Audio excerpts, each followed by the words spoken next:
These are the times Peter Griffin was a hero in Family Guy, starting with episode Mixed Stroke. Peter Griffin, our favorite lazy but lovable dad, kicks off this wild adventure when he agrees to handle mail for his friend Cleveland, who's out of town. He's collecting Cleveland's mail while he's out of town. Black guy mail! But naturally, Peter being Peter, he can't resist snooping. When he stumbles upon Cleveland's Mustache Aficionado magazine, Peter has a revelation. He needs a mustache.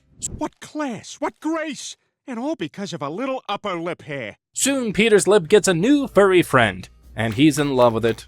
This isn't just facial hair to him, it's a ticket to class, sophistication, and invincibility. So of course, Peter starts strutting around town, spouting fake Italian gibberish. Scusi, babidi-boopy? Much to the annoyance of a real Italian deli owner, but Peter doesn't care. His mustache makes him feel unstoppable. Then his big moment comes. While walking his talking dog Brian, the Griffin family's sarcastic, quick-witted pet, Peter spots a fire at McBurger Town. The firefighters are so impressed by his bold lip fur they hand him a hose, and Peter, fully channeling his newfound superhero energy, declares, With great mustache comes great responsibility.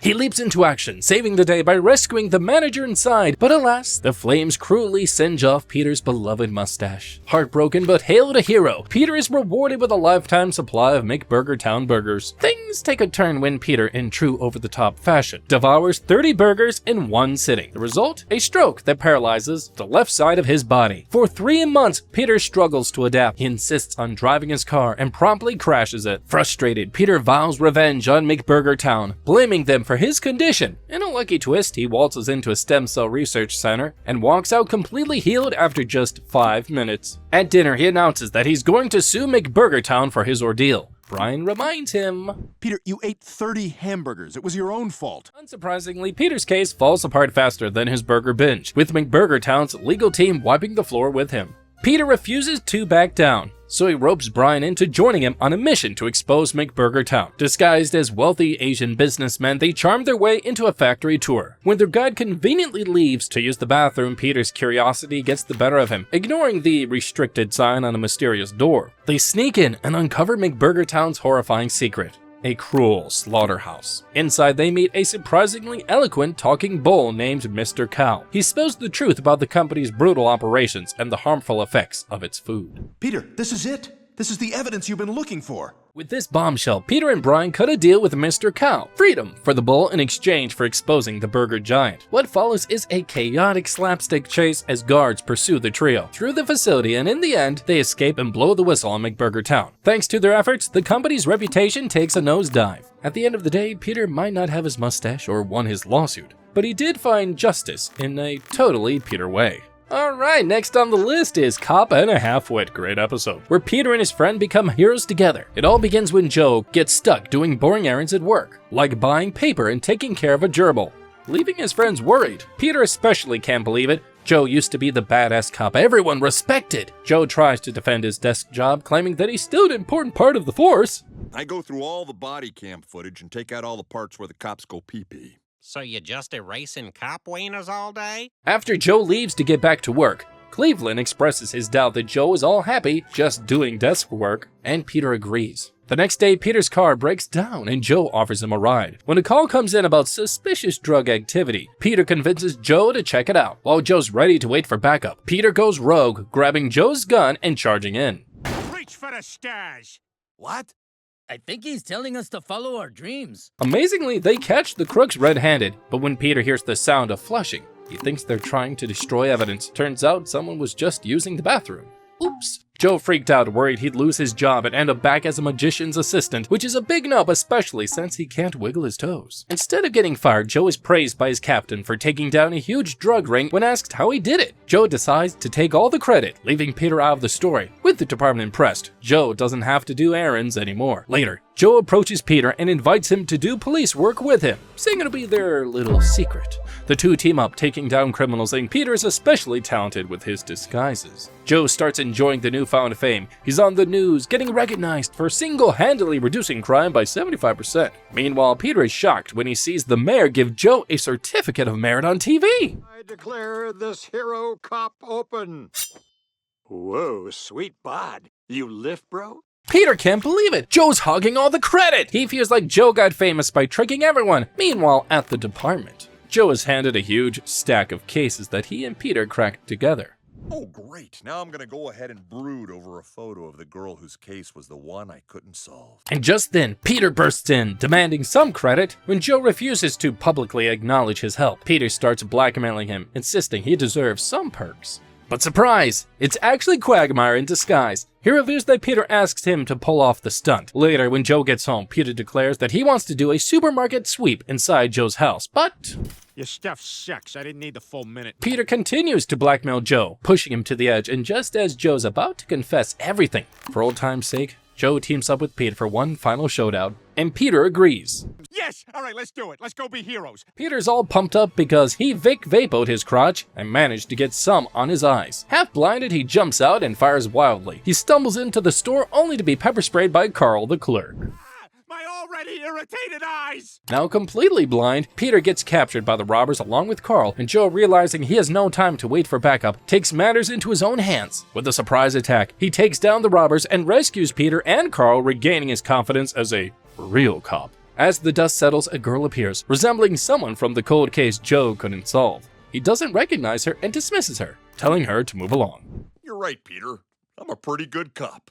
Now let's dive into Blind Ambition, where Peter once again saves a man from a burning building. Peter heads out for a night of bowling with his pals, the gang including Mort, the nervous pharmacist who shocks everyone by bowling a perfect game, earning admiration all around. Meanwhile, Peter's wife, Lois, steps into the ladies' room, only to discover Quagmire, the notorious woman-obsessed neighbor, peeping on her from the ceiling. Naturally, Quagmire gets arrested, but Joe pulls some strings to set him free. Outraged, Lois teams up with her friends, Loretta and Bonnie, to confront Quagmire and the guys. Peter defends Quagmire, hilariously claiming, He thinks you're attractive, Lois. It's a positive thing. but drama takes a back seat when Ernie the giant chicken ambushes Peter, sparking one of their legendary brawls, only for Peter to return bruised but unfazed to continue defending Quagmire. Second of all, Quagmire's a good guy, you know? He's just a little mixed up, that's all. Eventually, the women agree Quagmire can stand the neighborhood, but only if he keeps his sleazy behavior in check. Peter is convinced that he can reform Quagmire. What's his grand plan? Well, he puts Quagmire through a bizarre conditioning session, where he dangles a ceiling fan dangerously close to Quagmire's lap, while showing him a Victoria's Secret catalog. Miraculously, Quagmire seems to be cured, or so everyone thinks. To test Quagmire's newfound self-control, Peter drags the gang to the mall, but temptation lurks around every corner. Quagmire struggles to keep his cool when he spots a breastfeeding mom, cheerleaders dousing themselves with water, and a sudden impromptu makeout session. Overwhelmed, he bolts and stumbles into the mall security room, where he's greeted by a wall of monitors showing women in dressing rooms. Just when it seems like he's about to revert to his old ways, Quagmire spots a woman collapsing on one of the screens. Oh my god, that one's having a heart attack! Seizing the moment, he rushes to save her, becoming an accidental hero, though his motives are still definitely questionable. Seeing Quagmire's unexpected heroic moment, Peter gets jealous. But it's just that all you guys have something to be proud of, you know? Quagmire's the new local hero. Mort just bowled a perfect game, and Joe keeps stacking medals for catching crooks. And even Cleveland used to be an accomplished auctioneer. Peter wants his own claim to fame, so he tries a lot of things. Inventing a flying machine, which, spoiler alert, doesn't fly, and rallying against pollution, mostly by yelling at litterbugs. Efficient, but nothing works. Mort suggests breaking a world record, and when Peter accidentally eats a coin, bam, an idea strikes him.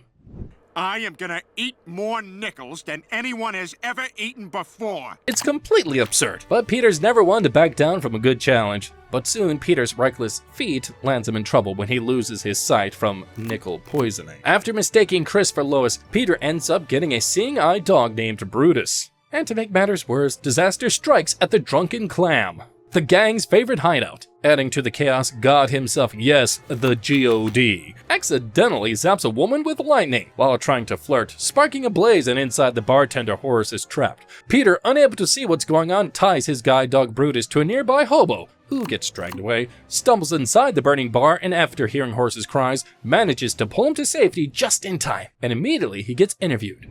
Tell us, sir, how did you summon the courage to save your friend from that burning building? That freaking place was on fire? Peter is hailed as a hero and even gets a special award from Mayor Adam West, and to top it all off, he receives an eye transplant from the unfortunate hobo, miraculously regaining his vision. And so in classic Peter fashion, our hero learns, well, not much. But at least he's back to his usual chaotic self. Now we move on to Scammed Yankees, where Peter saves a village. It all starts when Lois and her mom, Babs, heads out for a spa day, leaving Peter to keep Carter company. Peter's not excited about it. Oh, I don't want to hang out with him. He's like not ticklish anywhere. Lois tells him that her father can't be left alone anymore, as the last time they did that, all the furniture got rearranged. Lois's parents arrive, and immediately Carter looks for a band-aid for a boo-boo that he has. And once Lois and Babs are gone, Peter and Carter don't know exactly what to do with themselves. But then Peter has an idea. You thinking what I'm thinking? After enjoying some spaghetti together at the tub, Peter introduced Carter to the wonders of the internet, and things get interesting. Together, they stumble upon an email from a Nigerian prince offering millions in exchange for a small advance fee. Thinking they've hit the jackpot, they wire the money. Once Lois and Babs return home, Carter excitedly tells them that he made $1 million.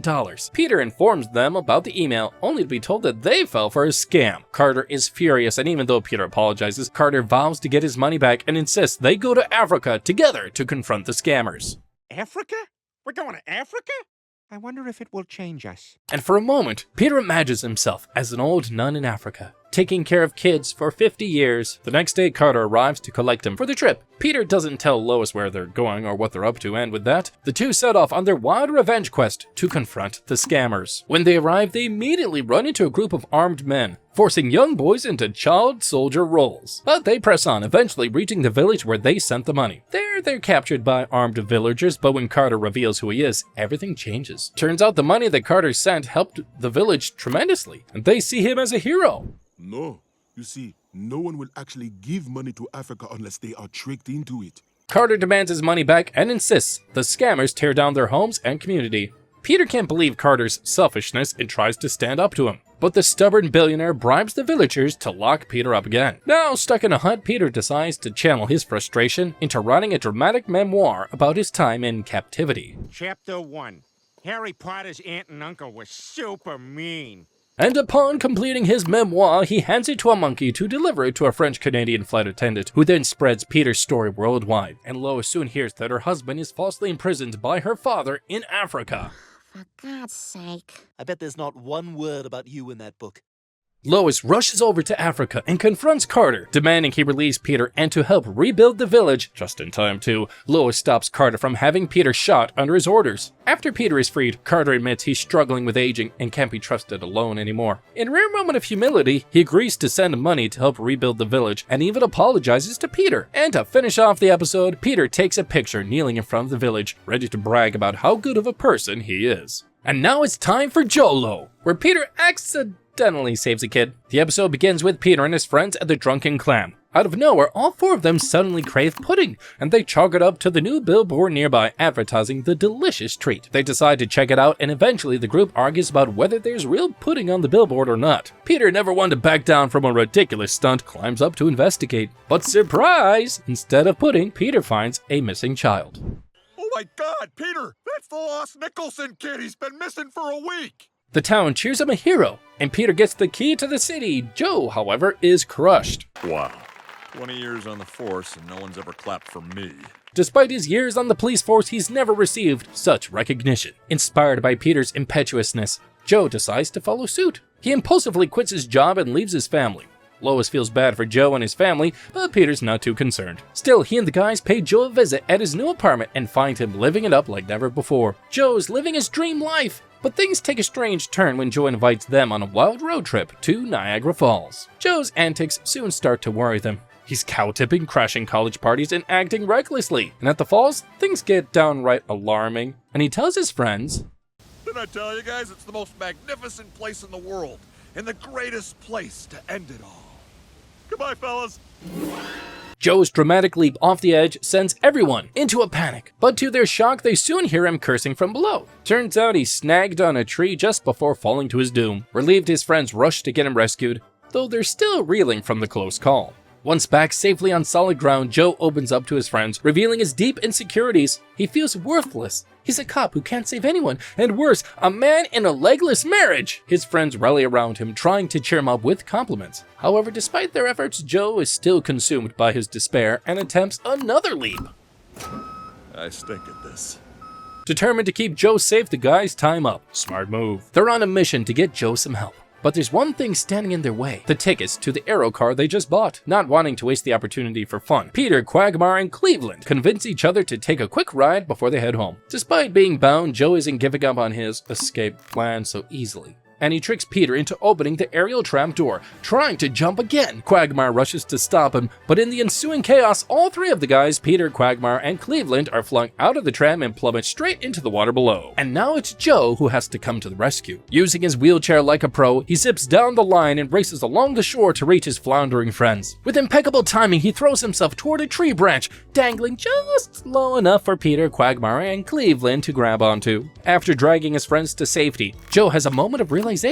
He's still got what it takes to be a hero. The crowd cheers, and Joe, now back in control, feels a sense of pride in what he's done, not just for the applause, but for his friends. Joe reclaims his badge, ready to balance his role as a dedicated cop and loving family man. And in true Joe fashion, he already hatches a crazy plan to win his wife back, Bonnie. I hired some guys to come to the house on Tuesday and assault her, and I'll come in and save her. And he thinks that she'll be so grateful, she'll have no choice but to take him back. Only problem? It's already Tuesday. Alright, next on the list is The New Adventures of Old Tom, where Peter stops somebody from ending their life. And it all kicks off when Peter manages to get himself into trouble yet again. After one of his antics destroys Lois's underwear, she drags the whole family to the mall to buy replacements. While Lois shops, Peter sets his sights on riding the kitty train but is refused. So he kills time playing video games instead. And when Lois finishes shopping, Peter refuses to leave until he finishes his game. Impatient, she decides to leave him behind.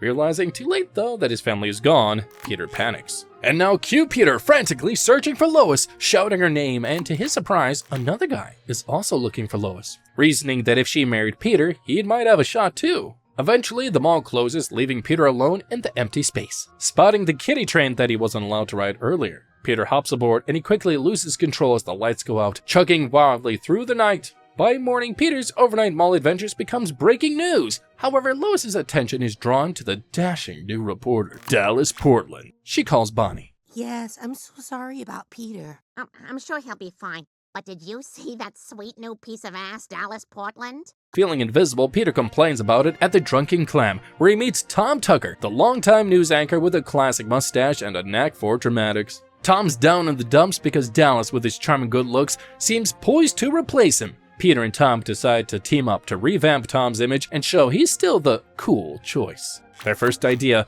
make a skateboarding video using a GoPro, but it's a disaster. Peter ends up mauled by a bear, and later Tom goes live on air, but his young guy makeover doesn't do him any favors. He tries to tattoo himself on the cheek to look edgy, but it's a train wreck and he gets fired. Lois scolds Peter for getting Tom into trouble, but Peter fires back, pointing out her obvious crush on Dallas, and she replies, He's just some pretty boy who doesn't mean anything. It's like when you watch Mad Men for that chick you said was like a fat me. As Peter is feeling guilty, Lois encourages him to make things right with Tom, and he heads to Tom's apartment to apologize, but Tom isn't interested. Just as Peter leaves, he notices Tom standing on the roof, ready to jump. Peter rushes up to talk him down, but then Dallas arrives to cover the story complete with a camera crew. Wanting to help, Peter offers himself as the story's subject instead, pretending he's the one about to jump. The ploy works, and Tom, moved by Peter's apology, talks him down from the ledge. But before they can finish their heart-to-heart, a startled Peter accidentally knocks Tom off the roof.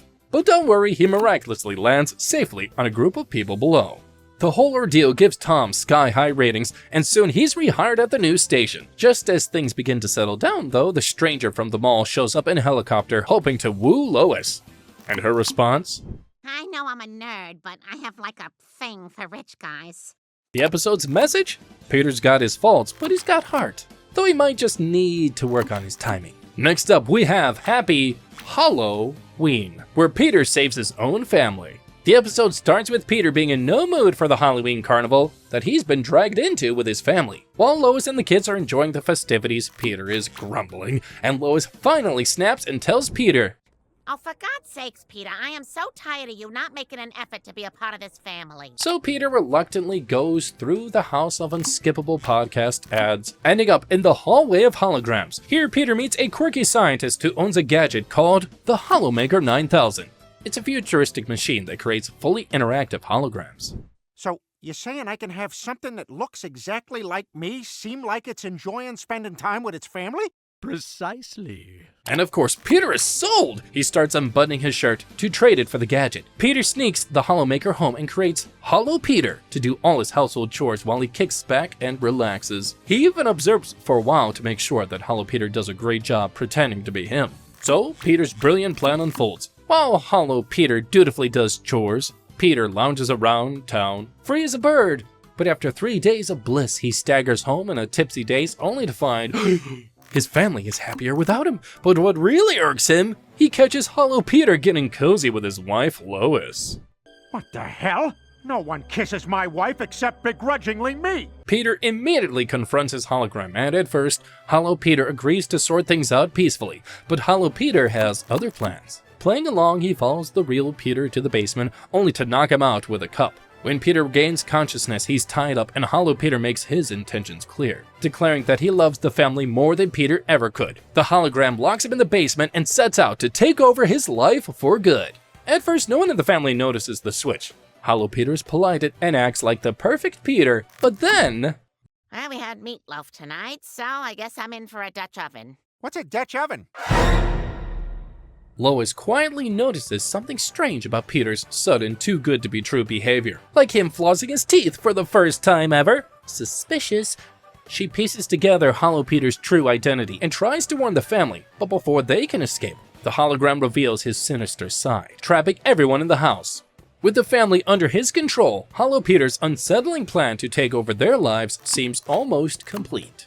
But our bumbling hero isn't going down without a fight, gosh darn it, and real Peter manages to break free from the basement and prepares for an epic showdown with his holographic nemesis. Naturally, the two Peters call for a 3-minute snack break before they can start swinging. Once the break's over, the battle begins, and unfortunately, it doesn't take long for Holo Peter to gain the upper hand. Now for the final download. Everything in your mind. Joke's on you. There's nothing in there. Realizing Peter can't win alone, Stewie, the family's tiny evil genius, springs into action. His plan? Using static electricity to short-circuit the hologram. With the catch, someone needs to deliver the zap directly to Peter. Peter, touch my toe! You! Do it! With some teamwork, Lois manages to reach Peter. The charge travels through him, defeating Holo Peter in a dramatic burst of sparks. You saved us, Peter!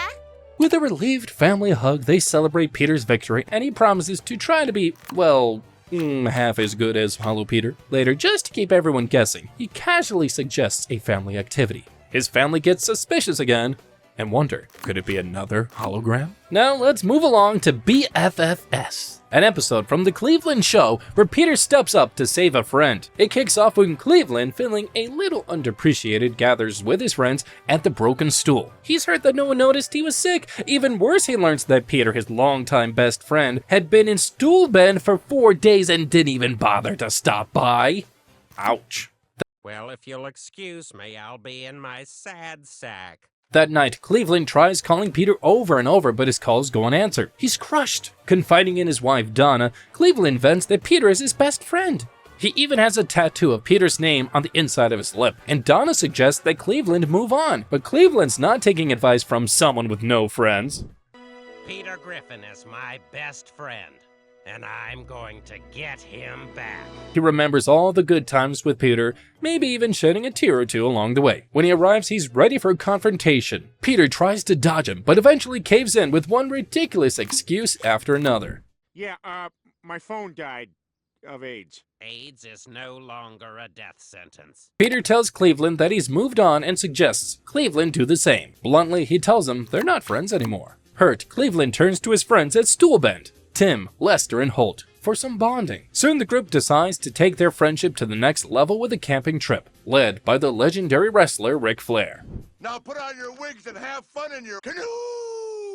As they paddle their canoes through the wilderness, things go from bad to worse when the canoes tip over, leaving them stranded and lost on the riverbank. Cold, wet, and stranded, they're discovered by a group of creepy hillbillies with sinister intentions. They want the guys to be their girlfriends. Horrified, Cleveland bolts, leaving the others to fend for themselves. Oh no, the rednecks got them. Oh, they're bottoms. They're poor, poor bottoms. Surprisingly, Cleveland finds the intended campsite and indulges in a relaxing spa treatment. But as the peace and quiet sets in, guilt begins to gnaw at him. Realizing he can't leave his friends behind, he heads back to rescue them. And Cleveland arrives just in time, but ends up getting caught in the process, and things look grim for everyone until out of nowhere, Peter shows up to save the day. Lego my Negro! And he's accompanied by the evil monkey, Chris's closet-dwelling friend, who deals with the rednecks while Peter unties Cleveland at his friends. Later, Peter opens up about his behavior, admitting he avoided Cleveland because he feared feeling abandoned, just like he had with his dad. Cleveland reassures him that their bond is strong, reminding Peter that no matter what, they'll always be friends. After showing each other their matching tattoos, Peter apologizes and admits that he still loves Cleveland as his friend, making Cleveland bawl like a baby. And now let's check out Into Fat Air, where Peter valiantly saves a rival. When Peter learns that Lois has set up a dinner with her old flame, Ross Fishman, and his family, Peter is instantly jealous. Peter doesn't want to go, but Lois is adamant. Peter gives in, but he says, But I'm gonna stare at his wife's boobs so hard that when they both go into the kitchen together, it will be discussed. At dinner, the Fishmans brag endlessly about their jobs, their son Ben's private school, and their family's amazing adventures, including their upcoming trip to Mount Everest. Peter, desperate to outshine Ross, boasts that the Griffins will climb Everest too. But then Ross says, I highly doubt that. I mean, no offense, but it doesn't look like your family would be up to the task. Later, Peter realizes that he may have promised a bit much and tries to back out, but Lois, equally annoyed with the Fishmans bragging, insists they actually go through with it. I'm sick of this family always feeling second best. I want to do something we can be proud of. Brian's skeptical, but Lois is confident they can do it. So Peter agrees, getting the kids hyped, and off to Nepal they go, ready to conquer Everest. But first, they need supplies. Because I don't think there's going to be a star market halfway up the mountain. At Mount Everest base camp, the Griffins are momentarily intimidated by the towering mountain, but they quickly run into the Fishmans, who are stunned to see the Griffins there. And Peter boldly declares that the Griffins are going to beat the Fishmans to the top. I seriously doubt that. Oh yeah? Well, so do I! So the climb begins, and after a rocky start, Peter surviving a fall and the Griffins battling through the cold, they're surprised to find themselves outpacing the Fishmans. Spirits soar as they push through their limits, and finally they reach the peak of Mount Everest. We made it! I don't believe it! We climbed Mount Everest! Lois expresses how proud she is of the family, but their joy quickly fades when they discover the Fishmans have already reached the top and are casually sipping tea with snacks. Disappointed, the Griffins start their descent, only for things to take a turn for the worst as they're caught in a brutal storm. We're all gonna die! Alright, everyone get into a hilarious pose, so when they dig out our bodies, they'll have a good laugh. With freezing temperatures and limited food thanks to Peter's mistaking trail mix for a mixtape, they're soon starving and losing hope. And desperation takes a dark turn when they come across the frozen body of Ross's son, Ben Fishman. The Griffins, in a hilarious yet morbid decision, decide to eat Ben to survive. Not long after, they pass by Ross and his wife searching for Ben, but keep the truth to themselves. As they near base camp, they're so close to safety they can taste it, but Lois, remembering the Fishmans, decides they just can't leave them behind. The Griffins double back to find the Fishmans trapped in a crevasse, and Peter bravely descends on a rope to grab them, and after a tense struggle, he saves them. Lois and the kids struggle to haul the three adults back to safety, only to discover I found a rock I like. Back at base camp, the Fishmans thank the Griffins for saving them. And just as the couple is being airlifted, Peter can't resist blurting out the big secret. They ate Ben! And lastly, we have the Three Dictators, where Peter saves the world. In this Michael Bay-style episode, everyone at the Pawtucket Brewery is absurdly muscled, including Peter. This already doesn't make sense. Peter's newfound strength at the Pawtucket Brewery leads him to toss barrels into trucks like they're toys, but things take a turn when he smashes open a keg for a quick drink, prompting his immediate firing. Meanwhile, the White House faces a crisis. The Decepticons are planning to destroy the 7 wonders of the world, and the only way to stop them? Beer, of course! They're allergic to it, didn't you know that? But the catch is, it needs to hit them right on their chest plates. If we could find someone strong enough to throw a keg with enough force, we might have a shot. And the president can only think of one person. Soon Peter's approached. They want him to save the world. Peter's unusual skill at hurling beer kegs turns out to be the planet's last hope. However, he doesn't agree right away. If you'll excuse me, I have to go change my mind in the shower. And then cue to a melodramatic shower scene featuring Peter on a motorbike, because why not? Fully convinced, Peter gathers his trusty pals, Cleveland, Joe, and Quagmire to help, and they shake the hands like tough guys. Some of your sweat went in my mouth. But first, he stops by his old home to find that his wife, Lois, has replaced him with Brian the dog? Peter makes his peace and says goodbye to his kids, Chris and Stewie, and then sets off with his team for a showdown with the Decepticons at the famous Hagia Sophia in Turkey. And what follows is a Michael Bay-style montage of explosions, battles, and heroic keg hurling. Peter single-handedly takes down Decepticons left and right, and in the final showdown, he faces the last robot standing, and with a mighty toss, Peter hurls a keg that obliterates the Decepticon in spectacular fashion. But wait, Peter is caught in the blast. His crew is devastated. The town holds a somber memorial for their fallen hero, complete with a larger-than-life statue of Peter, and just as the crowd mourns, Peter dramatically appears. His friends secretly welded him back together. Wait, they welded you back together? And they knew you were alive the whole time? Ever the romantic in his own mind, Peter sneaks behind a tombstone with Lois for some alone time. Unfortunately, saving the world has left him too exhausted to follow through. As the episode wraps up, Peter asks Lois for her thoughts on his epic adventure. Her response, she doesn't care for it, perfectly summing up the unpredictable, absurd humor of Family Guy. And that's the top 10 times Peter Griffin was a hero in Family Guy. And don't forget to subscribe for more Family Guy content.